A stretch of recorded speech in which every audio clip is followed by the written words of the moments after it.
सुप्रभात बच्चों, आशा है आप लोग स्वस्थ होंगे और खुश होंगे।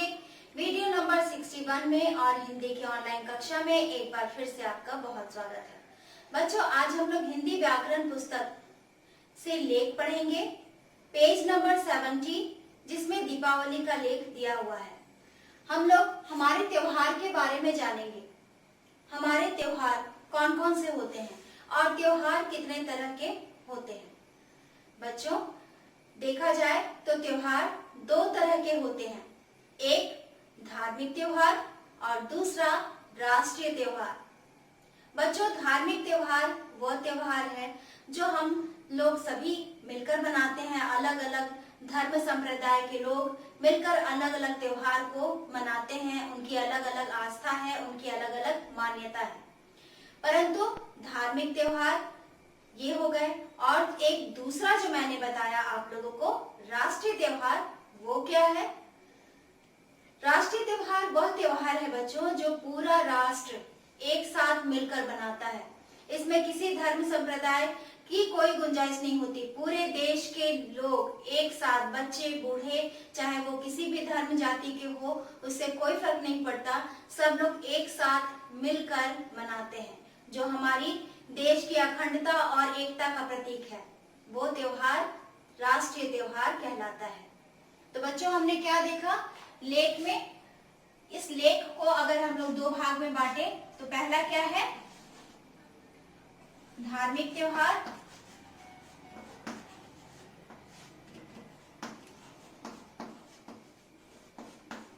और दूसरा जो मैंने आप लोगों को बताया वो है राष्ट्रीय त्योहार।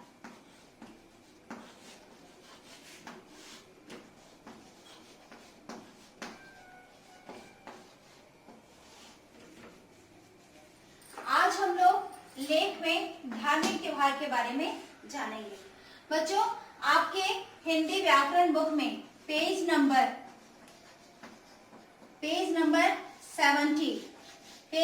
70 में दीपावली नाम का एक लेख लिखा हुआ है। बच्चों, जब हम लोग किसी भी टॉपिक के बारे में, किसी भी विषय के बारे में हम लोग जब विस्तृत जानकारी देते हैं, उसे हम लोग लेख कहते हैं, ठीक है। लेकिन जब हम लोग बहुत कम शब्दों में उस विषय के बारे में बताते हैं, जानकारी प्रदान करते हैं, उसके बारे में लिखते हैं, उसे हम लोग अनुच्छेद कहते हैं। तो आपके हिंदी व्याकरण पुस्तक में पेज नंबर 70 में एक दीपावली पर एक छोटा लेख दिया गया है।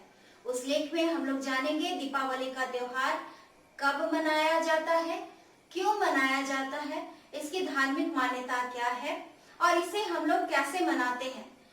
इस दीपावली के त्योहार में हम लोग खुशियों को कैसे मनाते हैं, कैसे एक दूसरे के साथ बांटते हैं और इस त्योहार से हमें क्या सीख मिलती है, ये सारी चीजें हम लोग इस लेख में जानेंगे। चलिए अब चलते हैं लेख वाचन की ओर, पेज नंबर 70। बच्चों, अब आप सोच रहे होंगे कि धार्मिक त्योहार कौन कौन से हैं। बच्चों, धार्मिक त्योहार वो हैं जैसे कि दीपावली, होली, दशहरा, पोंगल, ओणम, गुरु पर्व, क्रिसमस, ईद, मुहर्रम। ये सारे पर्व अलग अलग धर्म संप्रदाय के लोग मनाते हैं और इनमें उनकी अलग अलग आस्था होती है। तो उसी तरह से कई सारे पर्व हैं। आप सभी जानते हैं कि हमारा देश त्योहारों का देश है। हर महीने कोई ना कोई त्योहार मनाया जाता है। इस तरह पूरे वर्ष किसी न किसी रूप में हम खुशियाँ मनाते हैं और खुशियाँ बांटते हैं। आज हम लोग दीपावली के त्योहार के बारे में जानेंगे। बच्चों, अभी दीपावली का त्योहार आने भी वाला है, तो आप इसे ध्यान से पढ़िए और इनमें लिखी हुई बातों को आप अपने पेरेंट्स के साथ भी समझने का प्रयास कर सकते हैं। और जिस दिन दीपावली मनाई जाएगी उस दिन आप लोग इन सभी चीज़ों का अनुभव भी कर सकते हैं। इस लेख का शीर्षक है दीपावली। दीपावली हमारा पवित्र और प्रसिद्ध त्योहार है।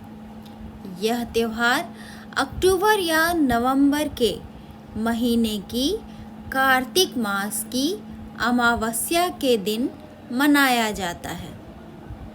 बच्चों, कुछ कुछ बच्चे बोलते हैं बनाया जाता है। बनाया नहीं जाता बच्चों, बनाते तो वो हैं जो हम लोग अपनी किसी चीज़ को बनाते हैं, मेड करते हैं, लेकिन ये मनाया जाता है। ठीक है। इस दिन भगवान राम रावण को मारकर अयोध्या वापस आए थे। भगवान राम के स्वागत के लिए अयोध्या वासियों ने सारे नगर में घी के दीपक जलाए थे। सारा नगर रोशनी से जगमगा उठा था। उस दिन से लेकर आज तक दीपावली धूमधाम से मनाई जाती है। दीपावली से कुछ दिन पूर्व ही लोग अपने घरों की सफाई करना आरंभ कर देते हैं। लोग अपने घरों और दुकानों आदि को खूब सजाते हैं।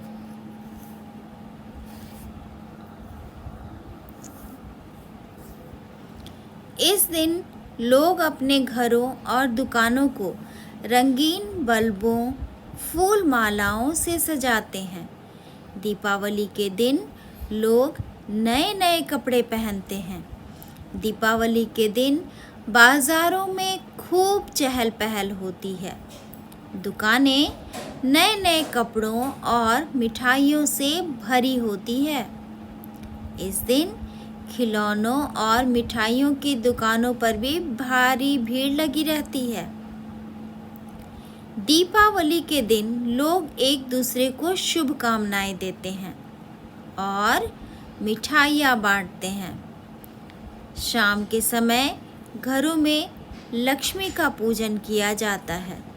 रात भर लक्ष्मी के आगमन के लिए घरों में रोशनी की जाती है। दीपावली के दिन बच्चे पटाखे और आतिशबाजियों का बहुत आनंद लेते हैं। हमें अपने त्योहारों को बड़ी पवित्रता और उत्साह के साथ मनाना चाहिए। बच्चों, इस तरह से आपने देखा, चित्र में भी आप लोग देख रहे हैं, समझ रहे हैं।